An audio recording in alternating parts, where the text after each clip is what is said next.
бұл жамбы ату. Жауынгерлердің ортасына келген сияқтымын. Кино секілді, кино. Мен өзім күземе атам. Қол мергендікпен жіберемін. Қазіргі кезде осы 2 жылдың төңірегінде бұған әлі тең келетін ат жоқ. Үстімен қарап. Болады. Аттары келді, далаға кетті. Алғашқыға болады. Тартсаң жануар адам.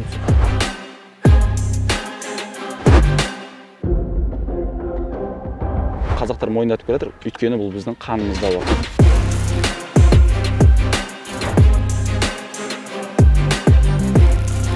Ұлттық спорт қауымдастығының түсірілім тобы дәл қазір жамбы атудан ұлттық құраманың оқу-жаттығу жиындарына келді. Көріп тұрсыздар, ұлттық құрама спортшылары оқу-жаттығу жиындарын өте керемет деңгейде өткізіп жатыр. Өңір-өңірден келген, түрлі облыстардан келген спортшылар бір-бірімен тәжірибе алмасып, өздерінің шеберліктерін шыңдай түсуде. Енді қызықтың бәрі әлі алда, бізбен бірге болыңыздар.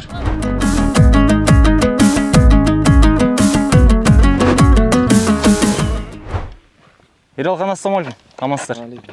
Дайындық қалай жүріп жатыр? Жақсы. Біліп қоя салайын. Жебелеріңізді сайлап дайындап жатырсыз ба? Жебелерімізді түгелдеп, әр жаттығудың алдында өзіміз осы істеп аламыз, сынып атқан оғымызды туралап. Бүгін оқу-жаттығу жиын өтіп жатыр, Иә? Алда көшпенділер ойыны келе жатыр. Соған бір жағынан іріктеу. Осы жаттығулардан белгілі болады ғой ол. Иә, әрине осы Азия чемпионатын бекерге ұйымдастырып жатыр деп ойламаймын. Осы алдағы келе жатқан биылғы әлемдік деңгейде өтетін көшпенділер ойыны болады. Сол жарысқа іріктеу ретінде жасалып жатқан чемпионат деп ойлаймын. 14-12 болды. Мынау садақ емес, негізі жақ деп аталады бұны. Мынау жақ, мынау кейіз. Ал осының қосындысы садақ. Жебе қосылғаннан кейін барып садақ деп айтуға болады. Қосындысы садақ деп аталады. Түсінікті. Садақ венгерский садақ. Насай тұрасыз ба? Ұстай тұрайын. Венгерский садақ. Неге венгерский садақ? Бұл енді өзім ұстазым. Елдос Баташев ағамыздың мен үшін таңдап берген. Біздің жаттықтырушымыз біздің бойымыздағы барлық нені көреді ғой.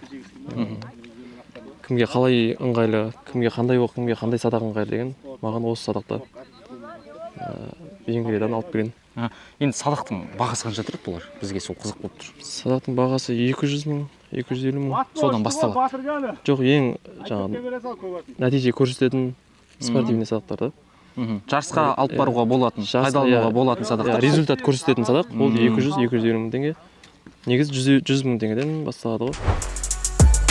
Қазақтың жігіттері арыстан, оңтүстік, солтүстік, шығыс, батыстан. Мына жаққа келгеннен кейін біздің де бір арқамыз қозып садақ атып көргіміз келіп тұр. Әлбетте. Мен шыны керек осы уақытқа дейін садақ ұстап көрмегем қолыма. 1-2 рет көрсетіп маған үйретсеңіз, мен бір атып көрсем. Бұл жарайды. Мынайға қарай. Ең бірінші былай 90%-ке былай бұрып тұрамыз, 90 градусқа. Соны оқты ұстаймыз. Екінші оқтаймыз. Оқтағанда оқты былай ұстаймыз, саламыз. Салғаннан кейін оқты бас бармақпен былай итереміз де. Соны тартып, тартқанда чынтақ түзу, кеудені ашып тартамыз. Мына белден ұстаймын. Нақты мынау ұстайтын жері, түсінікті. Операторда жүрсе. Чынтақ көтеріп, кеудені ашып, чынтақ көтеріп, қолың соз. Бұлай басты қалай шығарым осылай? Бас түзу, үстімен қарап. Болады. Бәрекелді, далаға кетті. Алғашқыға болады, Енді бір рет атайын, сонымен өз жұмысымен айналысқаным дұрыс сияқты ғой мен. Төменірек, алдыңғы қол төменірек, артқы қол жоғарырақ. Осылай. Ой, болмады. Жақсы. Керемет, енді мен қарап тұрмын, мынаның өзі күш керек екен мынаны тартуға. Әлбетте. Демек, садақшыларға да бір физикалық жаттығулар бұлшық ет. Жылдамдық керек. Жылдың басында физикалық жаттығуларға сбор өткіземіз. Одан кейін осы жылдамдыққа, садаққа атпен ғой. Кез келген спортта мінез керек. Бұл адамды кішкене сабырлыққа шақырады. Негізі адамды кішкене жылдам ойлауына әсер етеді. Сол сияқты өзінің ерекшеліктері бар.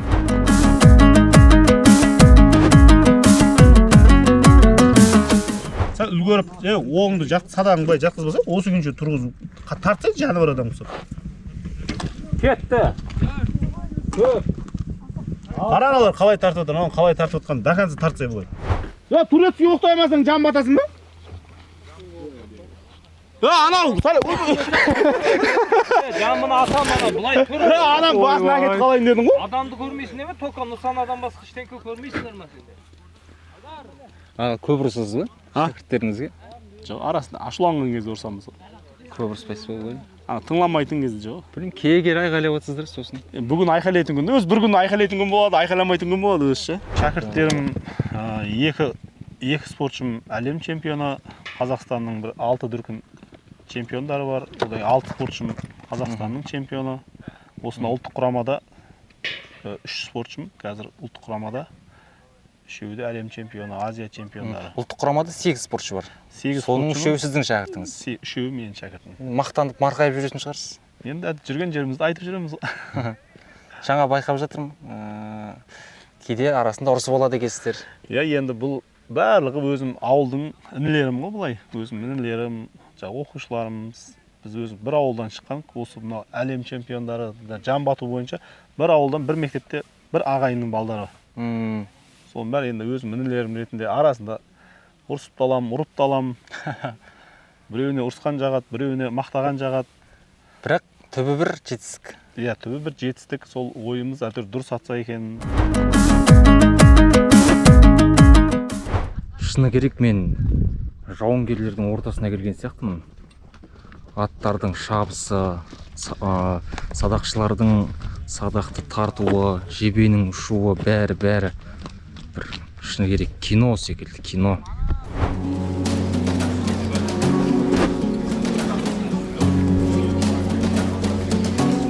Есімі Ергүрең. Ергүрең? Иә. Түркістан облысынан? Түркістан облысының аты, өзіміздің. Қанша жыл болып еді бұны қатысып жүргеніңізге? Бұмен жарыстарға шығып жүргенімізге бір 3 жылдай уақыт болды. Өзі бұл әлі жасат. Қазіргі кезде осы 2 жылдың төңірегінде бұған әлі тең келетін ат жоқ. Жылдамдығы жағынан да. Енді біз енді аттың үстінде шауып жүргеннен кейін атты жақсы түсінетін болғандықтан бізге аттың үсті қайықта жүргендей боласың, сондай болу керек. Кейбір аттар болады өзі, вибрация көп болады, қозғалыс көп болады аттың үстінде. Ал бұл аттың үстінде бір қалыпты деңгейде ұстап отырасың өзіңнің деңгейің. Сол үстінен барлық спортшыларға ұнайды. Одан кейін бұл аттың бір қасиеті тренировкада, жаттығу кезінде өзін сақтайды да. Барлық күш қуатын бәрін сақтап жүреді. Сол жарыстарда ойнақтап шығады өзі.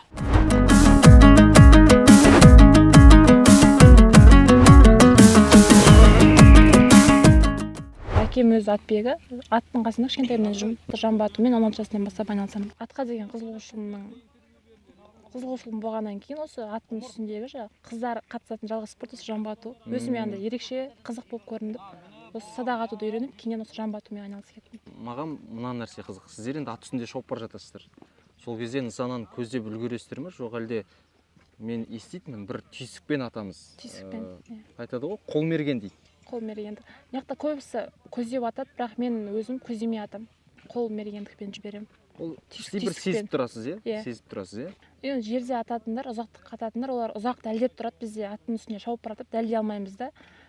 Примерно мешен уже тұрса, ат шауып баратса, аттың шабысына қарай, кішкене алдыға қарай атамыз.